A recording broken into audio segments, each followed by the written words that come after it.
Hello and welcome to another update video about VeChain. So VeChain seems to be doing this wave 2 in one go. We've nearly reached the 50% retracement. I've added back in the orange support area we had on the chart for the A wave just to show you what happened. Because I did take it off, I think, before the last video. Just want to explain again. Because remember when we came down off the high, I mean, we talked about target reached, came down ABC. Ideally, I wanted to see here the price in this A wave hit the 2.59 cent level at the 38.2 fib level. Now it missed that by whatever 0.1 of a cent or something, really annoying. It then did rally. I did highlight to you, I don't think really that we see this substantial B wave that we expected, because we never really came into our support area, and that I would expect it to reach that support area as long as we are in the descending trend channel. And so far that's happening.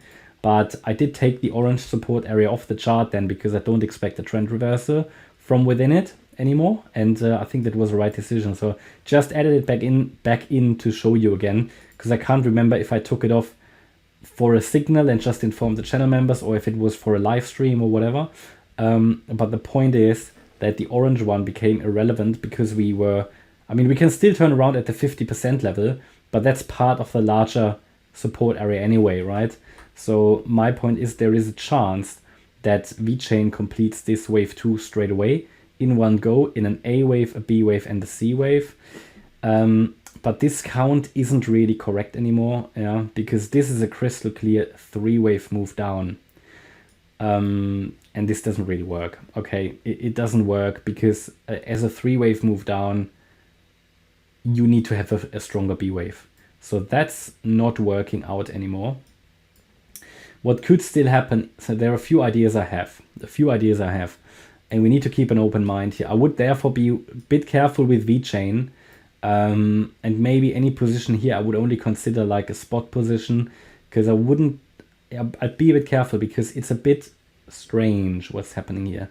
We rallied basically in a 5th wave extension, in my opinion, are now coming down in a corrective structure, but it can't be just an ABC as an A, then a B wave up, and a C wave down.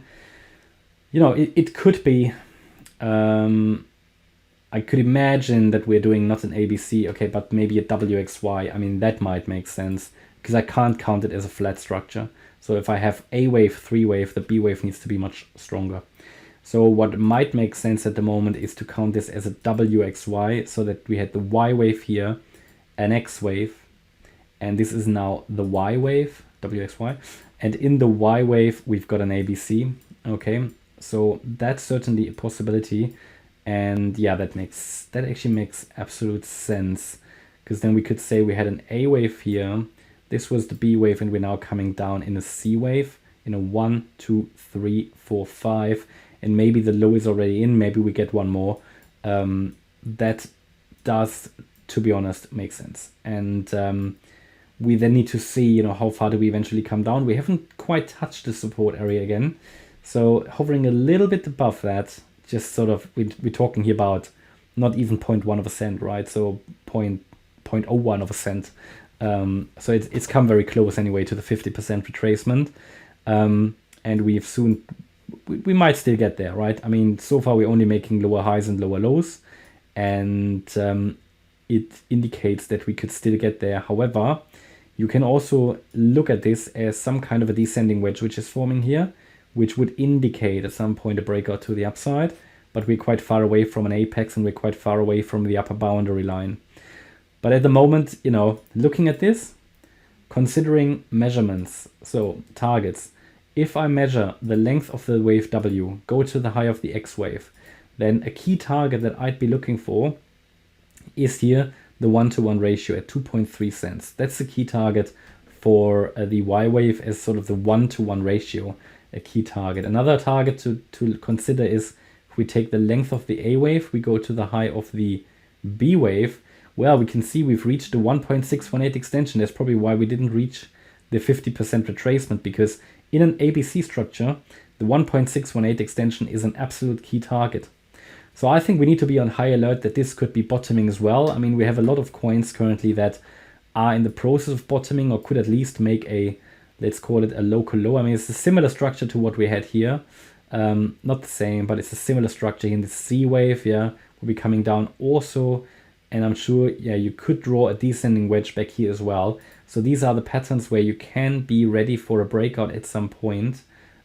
Similar structure back here, right? Where you also could draw this kind of descending wedge structure with then a breakout to the upside. And this is a corrective move down at the moment. And at some point, as long as we're holding 1.9 cents, I would expect here a rally to the upside. Now, we need to keep options open here because, let's be honest, the rally took, well, not quite 2 months, but more than 1.5 months.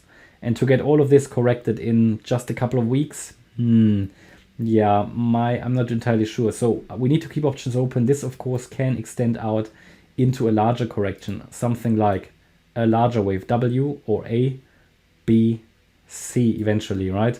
Just to get the proportions from a time perspective correctly. Therefore, I'd be a bit careful here with aggressive long positions, but you know, this is getting into a trend reversal area.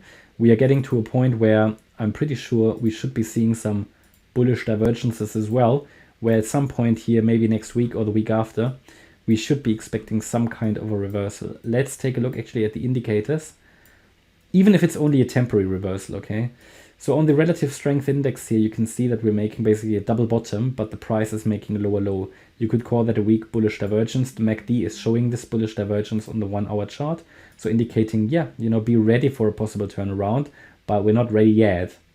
Okay, 4 hour doesn't really show anything significant. Even here on the histogram, you could argue we have a bullish divergence, but on the 4 hour RSI, also basically here double bottom again. So similar story to what we saw on the 1 hour chart. Yeah, so you get slight bullish divergences. It's not a very clear signal yet, and so far the price structure hasn't really given us a signal. So I'm very open still to lower prices. Actually, primarily I would expect it, because even though we reached the 1.618 extension of the A wave, we haven't reached the 50% retracement. That's at least what I would like to see in a wave 2.